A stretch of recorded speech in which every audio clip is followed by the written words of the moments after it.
This is Democracy Now! I'm Amy Goodman with Juan Gonzalez.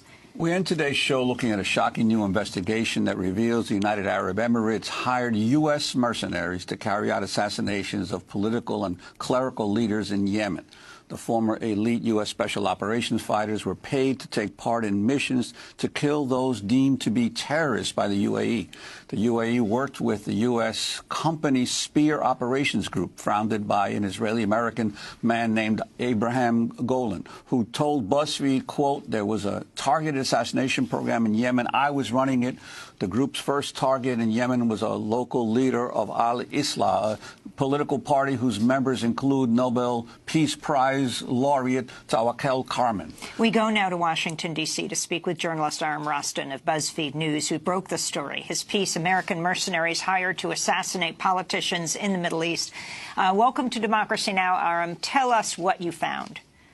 So we found a mercenary operation unlike anything we'd ever seen before. U.S. veterans, special forces, SEALs, people who'd been trained by the U.S. government, were working for the UAE in Yemen to assassinate Yemen politicians that had opposed UAE policies. The politicians that they were working against chiefly were from a group called Al-Islah, as you mentioned. Al-Islah is viewed by the UAE as a terrorist group because it's seen as an arm of the Muslim Brotherhood, which the UAE has declared war on functionally.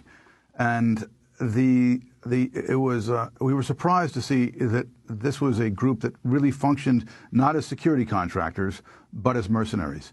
Two of the people who participated, who were there, two of the Americans, were reservists. One was a National Guardsman, and the other one was in the Navy SEAL Reserve Unit.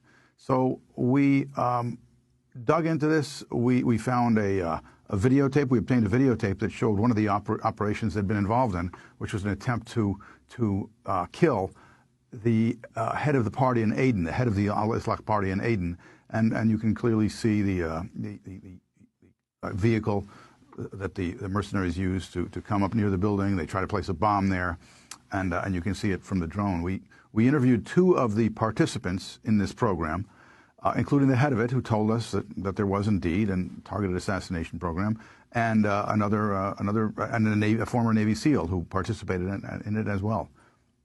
Well, what is the Spear Operations Group, and is it conceivable that the American military establishment, the CIA, was not aware that this was going on?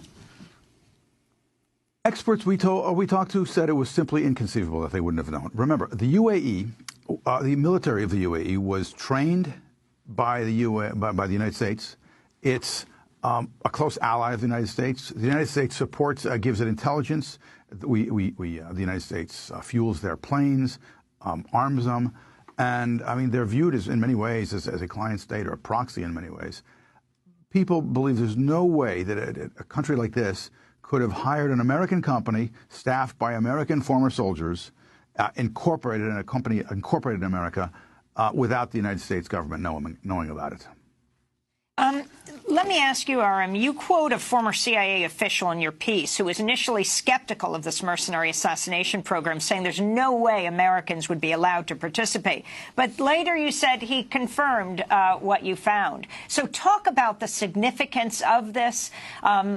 This happened again, actually, under President Obama. Is that right? Indeed, it did happen under Obama, yes. It was the period of time was after the war. I mean, an interesting point was after the war started in March, the U.S. pulled its forces directly out of Yemen during the chaos of that war when the war first started. The UAE, of course, still stayed there. They were the ones on the ground. And the Yemen war is a very complex war. People see that the UAE and the Saudis are in the same coalition, but the UAE and the Saudis have kind of different aims there, or traditionally had different aims there. The Saudis were bombing the Houthis, fighting the Houthis, which they believed are proxies for Iran. And the UAE, most experts will confirm, was really trying to consolidate the control over the South. They want the South to separate, to secede. They want control of the ports in the South. And they want to control the political space there because the UAE and Yemen are very close. So they were trying to get the head of the Al-Islah party. This is the party of Tawakkol Karman, who was sitting here a few years ago, right at the time the Nobel Committee announced she was winning the Nobel Peace Prize. UAE can call them terrorists. UAE can hire a mercenary firm the State Department would approve to attack anyone they consider unfriendly to them. It's a very complex issue because there's no evidence the State Department permitted this to happen. We looked at the law. The law about mercenaries is far more complex than most people realize. This isn't the first time we've done a story about sort of mercenaries. I mean, I did a story earlier this year about an American colonel, a retired American colonel, who went to the UAE and heads a branch of their military. Headed a branch of their military. He was titled commander. He called himself a general. And he simply did this, and there was no repercussions that we know of for him. So this is different in the sense that these people were what you'd call trigger pullers. They had guns in their hands, and they were acting in what they call offensive combat operations, if you want to call assassinations combat.